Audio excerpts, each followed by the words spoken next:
देख रहे हैं। मैं पहुंचा हूं दलितों। एक व्यक्ति से मुलाकात हुई है, आइए कुछ जानने का कोशिश करता हूं। सबसे पहले उनका नाम। आपका नाम क्या है? मेरा नाम साजन जी महुआ है। जी। आप कहाँ का रहने वाले हैं? हम बेलखा और बलिया के रहने वाले हैं। जी। एक छोटा सा सवाल है हमारा कि आकाश आनंद जो बीएसपी के हैं, क्या उनको आप जानते हैं क्या? मैं वैसे लोगों का नाम ही नहीं जानना चाहता जी। जो लोग बिना काम के हैं। जी। और बिना काम के लोगों का नाम याद रखना भी कोई जरूरी नहीं होता है। जी। इसलिए इनके विषय में मैं कुछ भी नहीं जानता। इसलिए अगर कोई कार्य किए होते समाज की भलाई के लिए या दलितों के लिए, तो फिर इनका नाम सब लोग जानते, तो हम भी जानते हैं। जब भी कुछ किए ही नहीं है समाज के लिए या दलितों के लिए, तो फिर इनके नाम को जब कोई जानता ही नहीं है, कुछ वैसा काम ही नहीं किया, तो फिर हम कहाँ।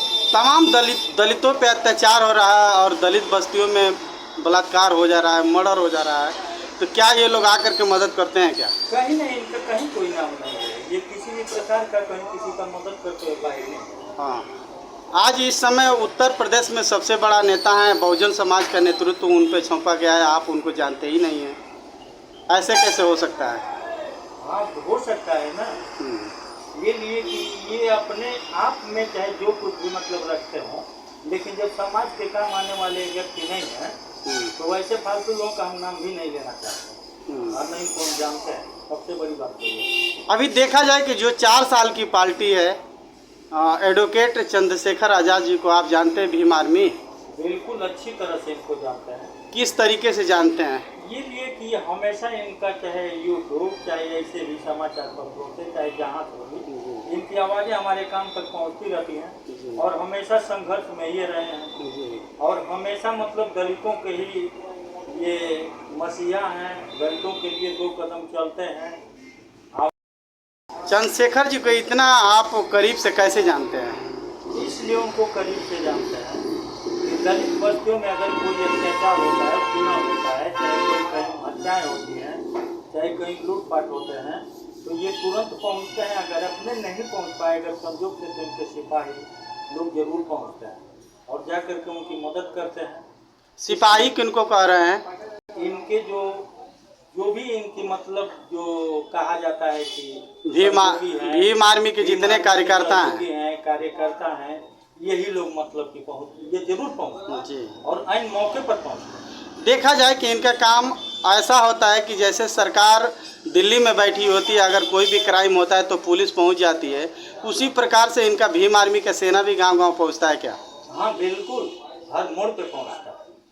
अगर मामला गंभीर रहता है तो भाई भी वहाँ आते हैं। जैसा मतलब की जरूरत पड़ती है, वैसे इनके सहयोग भी होता है। हाँ। सहयोग करने में किसी भी स्तर से पीछे नहीं आता है। जी। दलितों के अत्याचार पे वो तुरंत पहुँचते हैं वहाँ।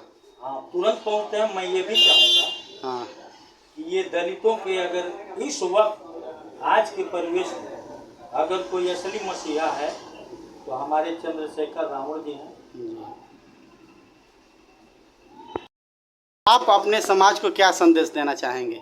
हम अपने समाज को यही संदेश देना चाहेंगे कि ये जो चंद्रशेखर रावण जी जो हैं, हमारे हर वक्त पे जो काम आ रहे हैं, दलित वर्ग के काम आ रहे हैं, तो हमें सबसे पहले इनको ही श्रेय मिलना चाहिए, श्रेय देना चाहिए। और इनके लिए हम हर स्तर से आभारी हैं। इनके लिए हमें भी 2 कदम चलना पड़ेगा कहीं भी, तो हम चलने को तैयार। अच्छा, SC, OBC और ये पिछड़ी के जितने लोग हैं, ये सारे लोगों के लिए, 85 के जितने लोग हैं, सारे लोगों के लिए ये संघर्ष करते हैं? हाँ, ये सबके लिए संघर्ष करते हैं जी। हाँ, इनके दिल में कोई ये नहीं कि केवल जो है हम SC का ही SC है तो संघर्ष करेंगे, ऐसा कुछ नहीं है। ये SC है, OBC है, जनरल है, ये सबके काम आते हैं और सबके लिए 2 कदम चलते भी हैं और अंतिम दांव तक लड़ते भी हैं। आने वाले समय में चंद्रशेखर जी को कैसे देखेंगे आप? आने वाले चंद्रशेखर जी को हम उस निगाह से देखना चाहते हैं कि जैसे इनसे बड़ा कोई नेता नहीं है न होगा, और समाज का जो भी हितैषी इनसे बड़ा कोई है न होगा। और जो संविधान है, जो बाबा साहब का जो मानसिकता है, सपना है, उसको यदि पूरा करेंगे तो हमारे चंद्रशेखर रावण ही पूरा कर सकते हैं और किसी के बस का बात नहीं है।